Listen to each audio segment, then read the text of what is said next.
প্রিয় দর্শক, আসসালামু আলাইকুম। আজ আমি চলে আসলাম যশোরের শামসুল হুদা ফুটবল একাডেমি মাঠে। আমরা সবাই জানি যে যশোরের ফুটবলাররা একসময় দেশের জাতীয় দলের মাঠ কাঁপিয়েছে এবং আমাদের যশোরের জন্য সুনাম বয়ে নিয়ে আসছে।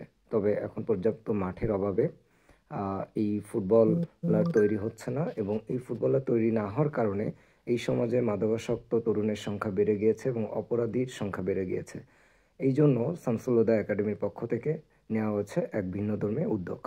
শামসুল হুদা একাডেমির কর্তৃপক্ষ আশা করছে এই ফুটবল একাডেমির মাধ্যমে আন্তর্জাতিক মানে ফুটবলার তৈরি হবে খুব অচিরেই, এবং আবারও সোনালী দিন ফিরে আসবে যশোরের ফুটবল প্রাঙ্গণে।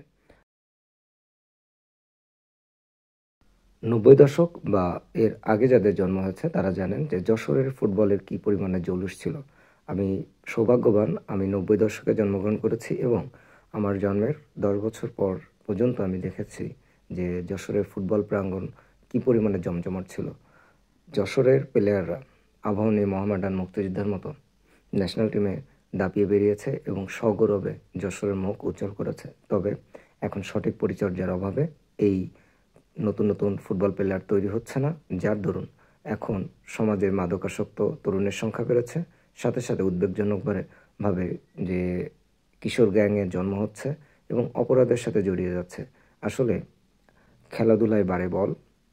আমরা যদি সেই শক্তি অর্জনের চেষ্টা যদি না করি এবং তরুণদেরকে যদি সুপথে ফেরাতে না পারি, তাহলে আমাদের এই সমাজে যেমন কোনো ভালো পরিবর্তন আসবে না, এবং আগামীর প্রজন্ম আমাদেরকে দোষী সাব্যস্ত করবে, কারণ আমরা তাদের জন্য প্রকৃত অর্থে কোনো কিছুই করতে পারিনি।